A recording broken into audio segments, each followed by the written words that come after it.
ಬೆಂಗಳೂರಿನಲ್ಲಿ ಏನು ಇವತ್ತು ಮಧ್ಯಾಹ್ನ ಶಾಲಾ ಬಾಲಕಿ ಒಬ್ಬರು BMTC ಬಸ್ಗೆ ಬಲಿಯಾಗಿರುವಂತದ್ದು, ಏನು ಆ ಶಾಲೆಗೆ ಹೋಗಿ ಮನೆಗೆ ವಾಪಸ್ ಬರುವಂತ ಸಂದರ್ಭದಲ್ಲಿ BMTC ಡಿಕ್ಕಿಯಾಗಿ ಏನು ಆಕೆ ಮೃತಪಟ್ಟಿರುವಂತದ್ದು. ಇದೀಗ ಮೃತಪಟ್ಟಂತಹ ಬಾಲಕಿಯ ಅಜ್ಜಿಯವರು ನಮ್ಮ ಜೊತೆ ಇದೆ, ಅವ್ರನ್ನೇ ಮಾತಾಡಿಸ್ತೀನಿ. ಯಾವ ರೀತಿ ಘಟನೆ ಆಯ್ತು ಮತ್ತೆ ಏನೆಲ್ಲ ಆಯ್ತು ಅನ್ನೋದ್ರ ಬಗ್ಗೆ. ಮೇಡಮ್, ನಿಮ್ಮ ಹುಡುಗಿ ಬೆಳಗ್ಗೆ ಸ್ಕೂಲ್ಗೆ ಹೋಗಿ ವಾಪಸ್ ಬರ್ತಾರೆ, ಘಟನೆ ಆಗಿರುವಂತದ್ದು, ನಿಮ್ಗೆ ಹೆಂಗೆ ಮಾಹಿತಿ ಬಂದಿದೆ ಮೇಡಮ್? 8:00 ಹೋದ್ರು ಸರ್, ಶನಿವಾರ ಅಲ್ಲಿ ಇವತ್ತು ಹಾಫ್ ಡೇ, ಅದಕ್ಕೆ 8:00 ಬೇಗ ಹೋದ್ರು. ಅಮ್ಮ ನಾನು ಬೇಗ ಬಂದ್ಬಿಡ್ತೀನಮ್ಮ ಅಂತ ಅಂದ್ಲು. ನಾನು ಅಷ್ಟೊತ್ತಿಗೆ ಜೋಳಮ್ಮ, ನಾನು ಫಸ್ಟ್ ಬ್ಲಾಕಲ್ಲಿ ಜೋಳ ಮಾರ್ತೀನಿ, ನನಗೊಂದು ಗಾಡಿ ಹಾಕಿಕೊಡು ಅಂದ್ಲು. ಅವ್ರಿಗೊಂದು 100 ಜೋಳ ಕಟ್ ಮಾಡಿ ಅವ್ರಿಗಿಟ್ಟು ನಾನೊಂದು ಗಾಡಿ ಕಟ್ ಮಾಡ್ಕೊಂಡು ಇಟ್ಕೊಂಡೆ. ದಾರಿ ನೋಡ್ತಾ ಇದ್ದೆ, ಬರ್ಲಿಲ್ಲ 12 ಗಂಟೆಯಿಂದ ಕೆಳಗೆ ಇಳ್ಕೊಂಡು ನೋಡ್ತಾ ಇದ್ದೆ.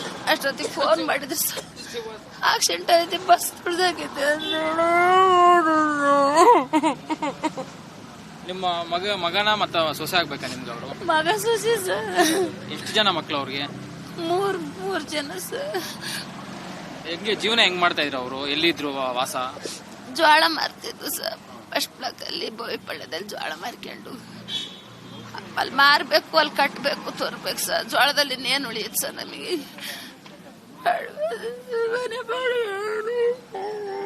ಅವರ ಇನ್ನೊಬ್ರು ಅಕ್ಕ, ಮೃತಪಟ್ಟಂತ ಬಾಲಕಿ ಅಕ್ಕ ಇದಾರ, ಅವರು ಸಹ ಜೊತೆಲಿದ್ದಾರೆ ಅಂತೆ. ಅವ್ರನ್ನು ಕೇಳ್ತಾರೆ.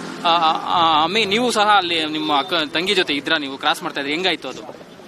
ಅಂಕಲ್, ನನ್ನ ತಂಗಿ ಮುಂದೆ ನೋಡ್ಕೊಂಡು ಹೋಗ್ತಾ ಇಲ್ಲ, ಬಸ್ ಆರನೂ ಇರ್ಲಿಲ್ಲ, ಸೌಂಡು ಇರ್ಲಿಲ್ಲ.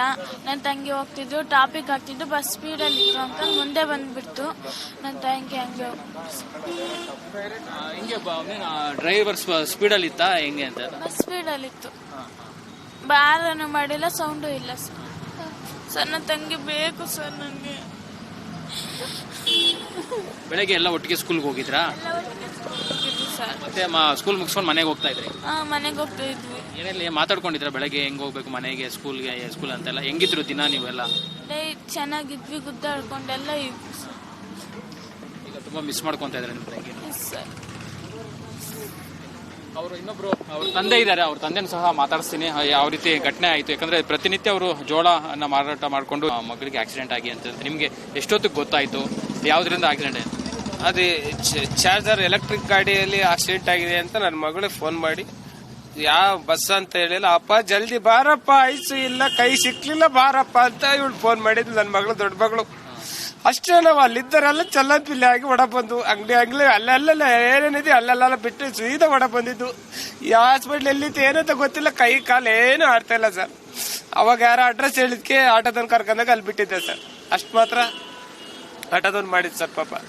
ಎಷ್ಟು ಜನ ಮಕ್ಕಳು ನಿಮ್ಗೆ? ನೀವು ಏನ್ ಕೆಲಸ ಮಾಡ್ತಾ ಇದ್ರಿ? ದಿನನಿತ್ಯ ನಿಮ್ಮ ಜೀವನ ಯಾವ ರೀತಿ ನಡೀತಾ ಇತ್ತು? ಜೋಳ ಮಾರ್ಬೇಕು ಸರ್ ನಾವು. 15 ರೂಪಾಯಿ 16 ರೂಪಾಯಿ ಜೋಳ, ಗಾಡಿ ಬಾಡಿಗೆ ಗಿಡಕಿ ಬಾಡಿಗೆ ಎಲ್ಲ ಹೋಗಿ 20 ರೂಪಾಯಿ. ಅದ್ರಾಗ ಈಚಲು ನಮ್ದೆ, ಸೀಮೆಣ್ಣೆನೂ ನಮ್ದೆ. ದಿನನಿತ್ಯ ಕೂಲಿ ಮಾಡ್ಕೊಂಡ್ರಿಂದ 400-300 ರೂಪಾಯಿ ಇದೆ, ಕಷ್ಟ ಐತೆ. ಅದ್ರಾಗ 3 ಜನ ಮಕ್ಕಳು, ನಮ್ ಖರ್ಚು ಅವತ್ತು ದುಡ್ದು ಅವತ್ತು ತಿಂದು ಮುಂದೆ ಜೀವನ ಭಾರಿ ಕಷ್ಟ ಇದೆ ನಮ್ದು. ಅಷ್ಟು ಕಟ್ಟಿಗೆ ಕಷ್ಟ ಇದೆ ನಮ್ದು, ತುಂಬಾ ಕಷ್ಟಕ್ಕೆ ಬಂದಿದ್ವಿ. ತುಂಬಾ ಎಲ್ಲಾರು ಬಿಟ್ಟು ಎಲ್ಲ ಬಿಟ್ಟು, ನನ್ನ ತಾಯಿ ಮಗ ನಮ್ಮ ಹೆಂಗಸರು ಬೆಂಗಳೂರ ಬಂದು ನಮ್ಮ ಅಣ್ತಮ್ಗಳೆಲ್ಲ ಬಿಟ್ಟು ನಾವು ಯಾರು ಸವಾಸ ಬೇಡ ಅಂತ ಏನೋ ಅವತ್ತು ದುಡ್ದು ಅವತ್ತು ಜೀವನ ಮಾಡ್ಕೊಂಡಿರೋಣ ಅಂತ ಬಂದ್ರೆ ಈ ತರ ಆಗ್ಯದ ಸರ್. ಈಗ ಈ ರೀತಿ ಘಟನೆ ಆಗಿರುವಂತದ್ದು ಪದೇ ಪದೇ ಬೆಂಗಳೂರಲ್ಲಿ ಈ ತರ BMTC ಬಸ್ ಆಗಿರುವಂತದ್ದು, ಯಾರೇ ಮಕ್ಕಳಾದ್ರೂ ಸಹ ಮಕ್ಕಳೇ ಆಗಿರ್ತಾರೆ. ನೀವು ಸರ್ಕಾರಕ್ಕಾಗಿರ್ಬೋದು, ನಿಮ್ಮ ಏನು DCM ಆಗಿರ್ಬೋದು, ಏನ್ ಹೇಳ್ತೀವಿ, ನಿಮ್ಮ ಕಡೆಯಿಂದ ಏನ್ ಹೇಳ್ತೀರಾ?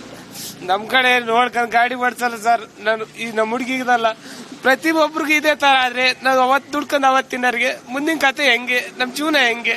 ಇವತ್ತು ಆಗಿದೆಯಲ್ಲ, ನನ್ಗೊಂದು ಕೈ ಕಳ್ಕೊಂಡ್ಬಿಟ್ಟೆ, ಹೋಗಿರೋದು ಒಂದು ಕೈ ಅಂತ ತಿಳ್ಕೊತೀನಿ.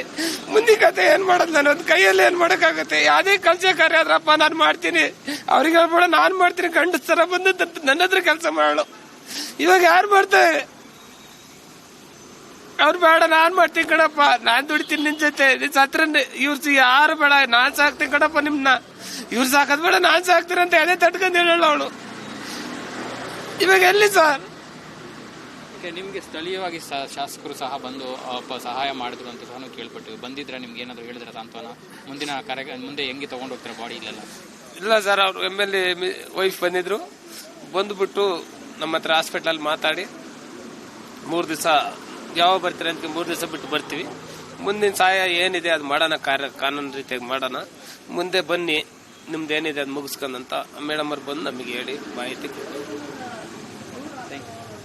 ಇದಿಷ್ಟು ಏನು ಮೃತ ಬಾಲಕಿಯ ತಂದೆ ಮಾತುಗಳು. ಯಾಕಂದ್ರೆ ಈ ರೀತಿ ಘಟನೆಗಳು ಪದೇ ಪದೇ ಬೆಂಗಳೂರಿನಲ್ಲಿ ಆಗ್ತಾ ಇರೋದ್ರಿಂದ ಎಚ್ಚೆತ್ಕೊಳ್ಬೇಕಾಗುತ್ತೆ. ಯಾಕಂದ್ರೆ ಬಿಎಂಟಿಸಿ ಬಸ್ ಇರೋದು ಬಿಎಂಟಿಸಿ ಸಂಸ್ಥೆಯವರು ಎಚ್ಚೆತ್ಕೊಂಡು ಮುಂದಿನ ದಿನಗಳಲ್ಲಿ ಈ ರೀತಿ ಘಟನೆಗಳು ಆಗದಂತೆ ತಡೆಯಬೇಕು ಅನ್ನೋದು ಪೋಷಕರ ಮಾತಾಗಿರುವಂತದ್ದು. ಕ್ಯಾಮರಾಮನ್ ಸುನಿಲ್ ಜೊತೆ ಅರುಣ್ ಕುಮಾರ್, ಅಶೋಕ ನ್ಯೂಸ್, ಬೆಂಗಳೂರು.